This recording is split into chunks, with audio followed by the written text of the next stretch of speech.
Bonjour frères et sœurs, bienvenue sur Vision du Ciel TV. Nous continuons toujours sur notre partage intitulé Le cœur de l'homme.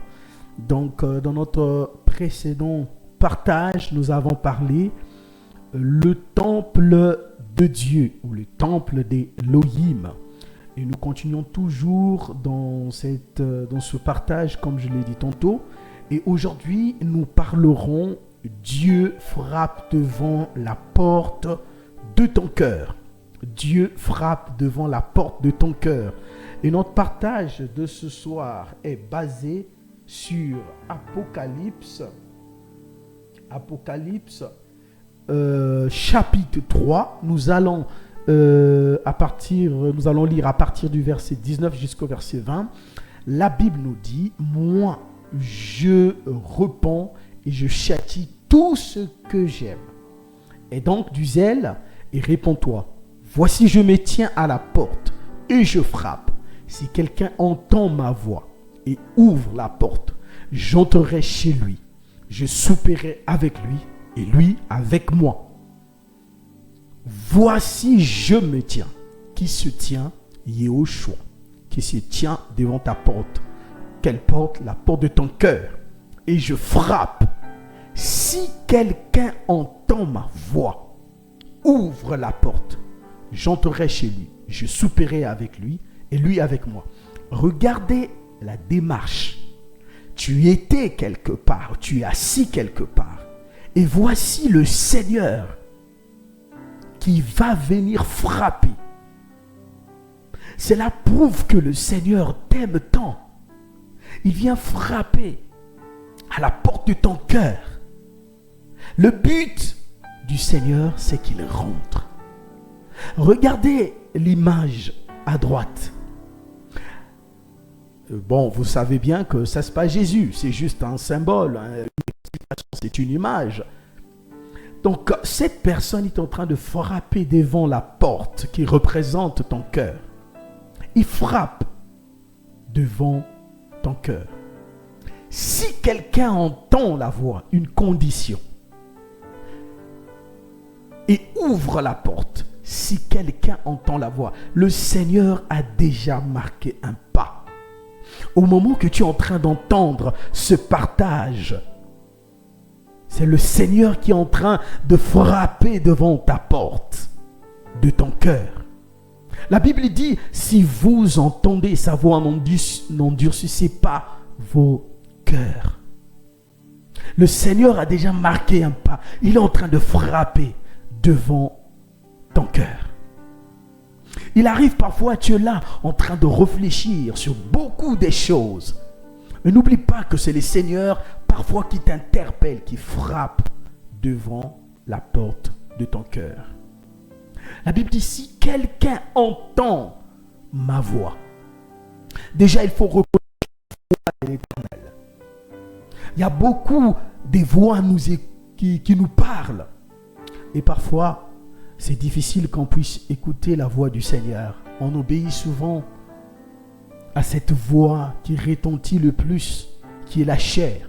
Mais cette petite voix douce qui est juste en bas, nous ne prêtons pas attention à cette voix. Et c'est le Seigneur qui te parle. Et ouvre la porte, frère. Regardez cet homme qui est devant la télé. S'il ne quitte pas sur son fauteuil pour aller devant la porte et ouvrir, cette personne restera là. Mais si cette personne quitte sa place pour aller ouvrir, et le Seigneur va rentrer, c'est que dans chaque décision de notre vie, le Seigneur a besoin de ta participation. Quand il s'agit de certaines choses de la vie, le Seigneur fait toujours le premier pas. Et c'est à toi de faire le deuxième. Parce que si le Seigneur est venu pour frapper, c'est qu'il y avait la capacité de savoir. Et que tu quittes là où tu es pour aller vers la porte et ouvrir. Frères et sœurs, Ton travail, c'est de te lever sur ton fauteuil. Ton travail, c'est de quitter devant cette télé qui te prend autant du temps. Ton travail, c'est d'abandonner ce téléphone qui te prend autant du temps. Le plus tu vas rester devant cette télé, tu vas dormir. Tu vas dormir spirituellement. Tu vas dormir et tu seras là en train de suivre les films pornographiques. Et tu seras là en train de suivre les conneries. Et tu seras là en train de suivre des vidéos qui n'ont ni tête ni queue. Ces choses-là vont détruire ta vie, frères et sœurs. Voici Yahushua est en train de frapper. Regardez, je veux vous donner une image que j'explique souvent aux jeunes ou aux gens. Jésus, devant la tombe de Lazare, a demandé aux gens d'aller ouvrir la tombe, enlever la pierre. Et la résurrection de Lazare n'était pas le travail de ceux qui sont ouvrir la pierre. Il y a des choses dans la vie, le Seigneur a besoin que tu sois responsable de l'engagement que tu es en train de prendre. Regardez la pierre qui était devant la tombe de Jésus. Personne ne l'a aidé pour l'enlever. Mais devant Lazare, il a demandé aux gens de l'enlever. C'est parce que dans certaines choses de la vie, il faudrait que tu marques un pas. Quand le Seigneur a déjà marqué le premier pas. Regardez les oiseaux du ciel. Ils ne sèment ni ne moissonnent, ils n'amassent rien dans les greniers. Mais votre Père Céleste les nourrit. Les oiseaux du ciel ne restent pas dans leur nid pour aller prendre ce que le Seigneur a prévu pour eux. Ils quittent. Ils adorent le Seigneur le matin. Et ils quittent. Ils vont aller dans la nature, partout. Et le Seigneur a prévu la manne pour eux. A prévu à manger pour eux. Frère, quitte ton fauteuil, quitte ce téléphone, quitte cette relation, quitte toutes ces choses qui te gardent esclave. Tu n'as plus de priorité, frère. Je te demande, frère, de sortir de cette vie, de quitter ta place et va vers le Seigneur. Va tout près du Seigneur. Quitte cette place, frère. Va vers le Seigneur. J'entrerai chez lui. Je souperai avec lui et lui avec moi. Si tu quittes ce lieu, tu vas vers la porte. Tu verras le Seigneur va rentrer dans ton cœur. Il va souper avec toi. Il va passer du temps avec toi et lui avec moi. Frère, lève-toi. Va ouvrir la porte. Tu as entendu sa voix. N'endurcis pas ton cœur. Frères et sœurs, le Seigneur a frappé dans ta porte. Tu as ouvert la porte. Le Seigneur est rentré. Alors tu étais comme Marie au pied du Seigneur, en train de recevoir la parole de Dieu. Tu as reçu la parole. Mais une fois que tu as reçu la parole, frères et sœurs, tu ne resteras pas là parce que c'est Christ qui est dans ton cœur. Il a frappé. Tu as ouvert ton cœur. Le Seigneur va rentrer. Une fois que le Seigneur est rentré dans ton cœur, le Seigneur construit ta vie. Là, tu commences à vivre comme lui. Tu commences à marcher comme lui. Et à ce moment-là, nous devenons des lettres. Car la Bible nous dit dans 2 Corinthiens, chapitre 3, à partir du verset 2 jusqu'au verset 3, la Bible nous dit, c'est vous qui êtes notre lettre, écrite dans nos cœurs, connue et lue de tous les hommes. Vous êtes manifestement une lettre de Christ. Frère, tu es une lettre de Christ, écrite par notre ministère. Non avec l'encre, mais avec l'Esprit de Dieu vivant. Non sur les tables de pierre, mais sur des tables de chair, sur les cœurs. Frères et sœurs, vous avez appris la parole de Dieu lorsque Christ rentre dans votre vie. Et lorsque nous avons appris le temple du Saint-Esprit, nous nous sommes dit que si réellement ton corps, ton cœur est le temple du Saint-Esprit, c'est que tu es enraciné dans la parole de Dieu, tu es dans une vie de prière, tu es dans une vie de méditation, tu es dans une vie de jeûne et remplie du Saint-Esprit, frère. Tu manifestes la personne du Saint-Esprit. Et quand tu manifestes la personne du Saint-Esprit, frères et sœurs, quand tu passes, tout le monde te regarde. Tout le monde voit la lumière autour de toi. Lorsque certaines personnes cherchent où s'abriter, où se cacher, mais toi, la présence de Dieu te protège. Par exemple, ces images qu'on est en train de voir, ces gens qui sont en train de marcher, vous voyez que la pluie tombe. Les autres cherchent les moyens des hommes pour se protéger, malgré qu'ils se protègent. Les mains, la pluie les touche. Mais lorsque cette maman marche, vu qu'elle n'a pas peur, elle est la lumière du monde. Elle est le sel de la terre, comme nous le dit ce texte, Matthieu 5, 13 à 16. Vous êtes le sel de la terre, mais si le sel perd sa saveur, avec quoi la lui rendra-t-on? Il ne sert plus qu'à être jeté dehors et foulé aux pieds par les hommes. Vous êtes la lumière du monde. Une ville située sur une montagne ne peut être cachée et on n'allume pas une lampe pour la mettre sous le boisseau, mais on le met sur le chandelier et elle éclaire tous ceux qui sont dans la maison. Que votre lumière luise ainsi devant les hommes, afin qu'ils soient vos bonnes œuvres, afin qu'ils voient votre Père qui est dans les cieux. J'aime trop ce texte, frères et sœurs. Vous êtes le sel de la terre. Et oui. Donc, frères et sœurs, le monde attend la révélation des fils de Dieu avec un ardent désir. Donc, le monde attend avec un ardent désir la révélation des fils de Dieu. Comme je l'ai dit tantôt, que le monde a besoin que les enfants de Dieu donnent la révélation de celui qui est en eux. C'est Christ, c'est le Seigneur. Qu'ils vivent la vie de Christ. Alors, nous allons lire Romains chapitre 8 à partir du verset 18 jusqu'au verset 19. J'estime que les souffrances du temps présent ne sauraient être comparées à la gloire à venir qui sera révélée pour nous. Aussi la création attend-elle avec un ardent désir la révélation des fils de Dieu. Frères et sœurs, dans ce passage, nous avons deux points importants que nous devons comprendre. La première partie,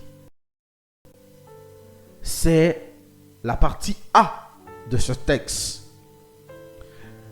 J'estime que les souffrances du temps présent ne sauraient être comparées à la gloire à venir qui sera révélée pour nous. Frères et sœurs, j'aimerais te faire comprendre, peu importe ce que tu vis sur la terre, peu importe ce que tu expérimentes sur la terre, sache-le, ce que tu vis, la souffrance que tu vis actuellement est passagère.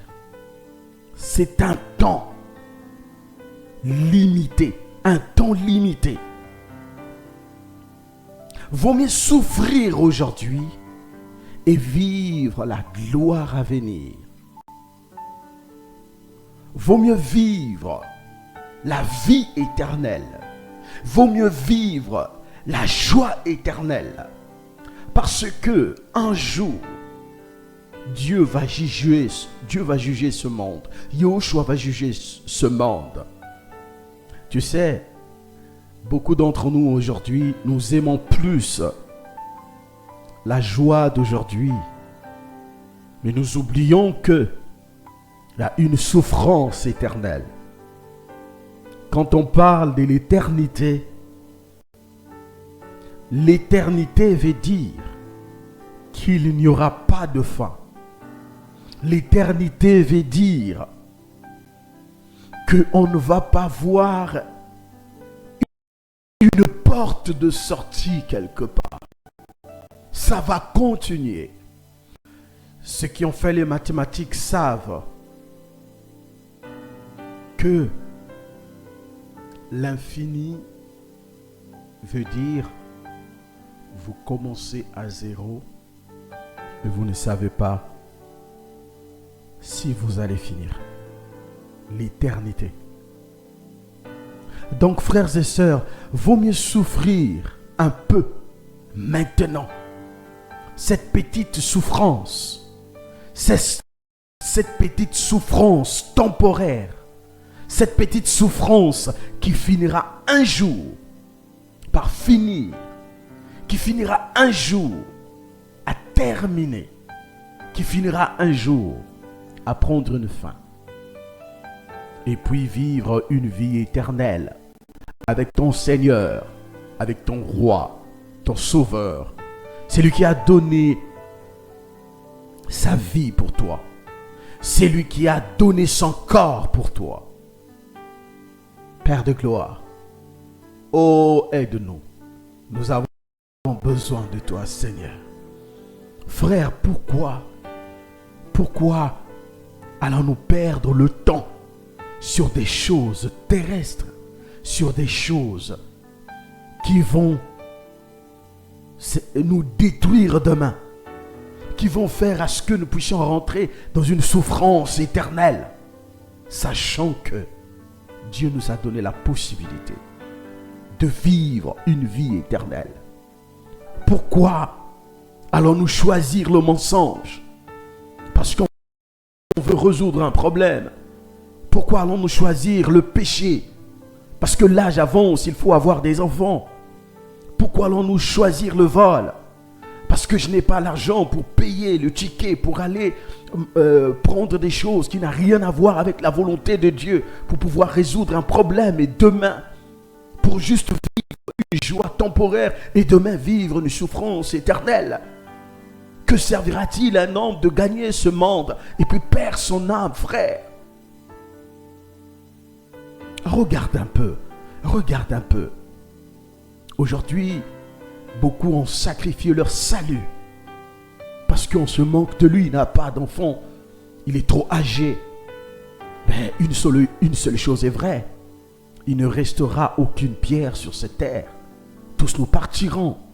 Et si tu pars avec Jésus, c'est la moindre des choses, c'est la chose la plus importante. Si tu pars avec Jésus, c'est que tu as réussi quelque chose. Si tu pars avec Jésus, c'est que ta vie a été, c'est que ta situation a été résolue.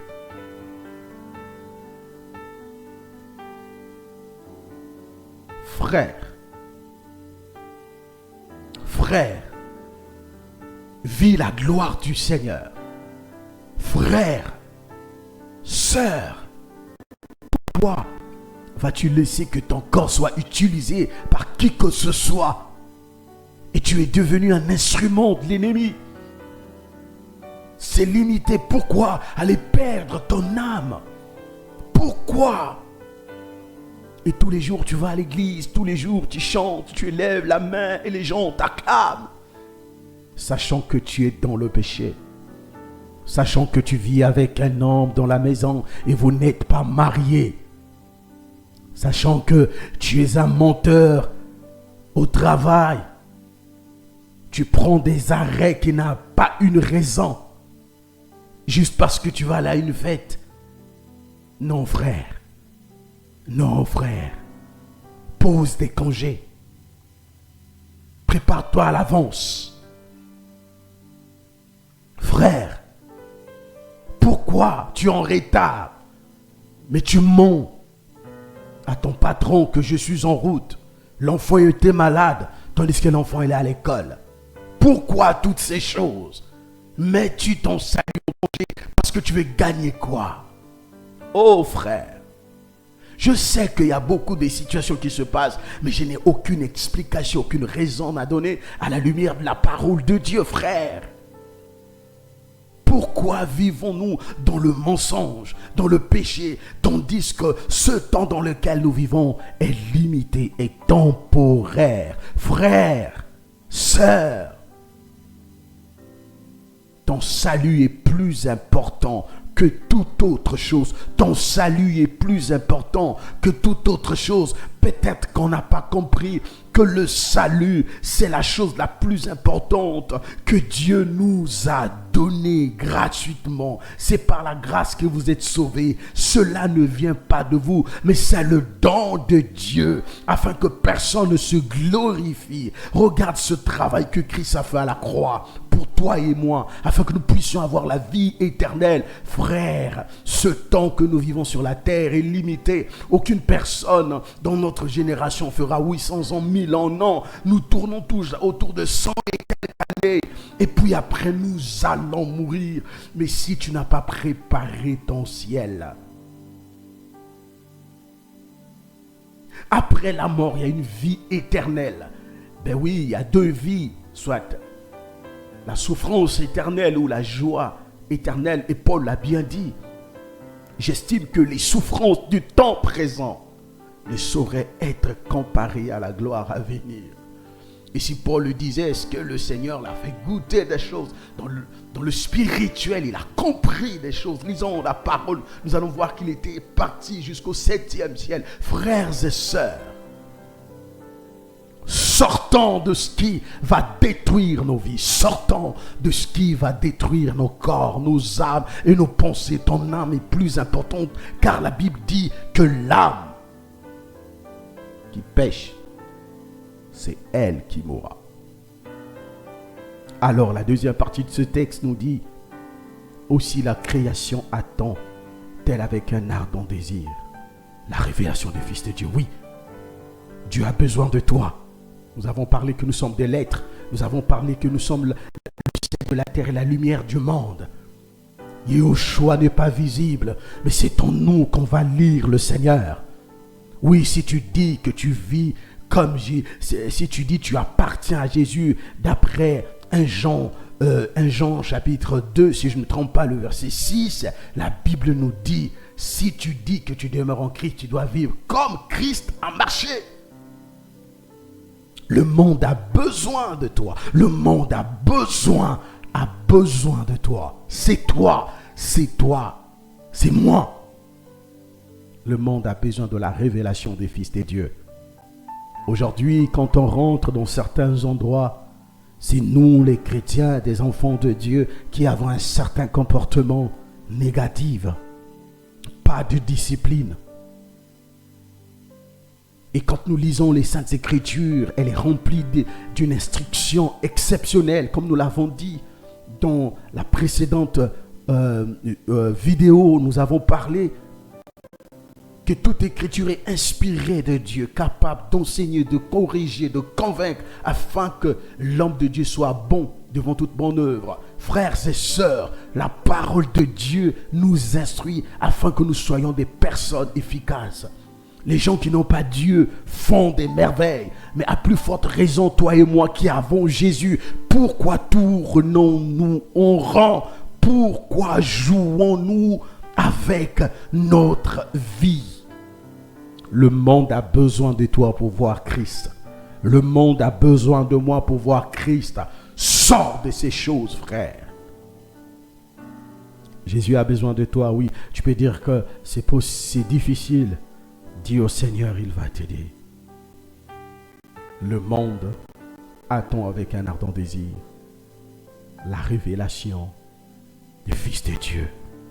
La création attend avec un ardent désir la manifestation, le caractère, l'amour, la bonté, la bénignité, la paix, la joie, la tempérance des enfants de Dieu. Que le Seigneur vous bénisse. Prochainement, nous continuerons toujours dans cet enseignement intitulé Le cœur de l'homme. Donc ici, nous avons parlé de Dieu frappe à ton cœur. Dieu frappe à ton cœur. Et nous avons parlé, Dieu frappe à ton cœur, nous avons parlé que nous sommes des lettres. Et maintenant, là, le monde attend avec un ardent désir la révélation du Fils de Dieu. Et prochainement, nous parlerons sur une autre thématique toujours de ce texte, le cœur de l'homme. Que Yahushua vous bénisse abondamment.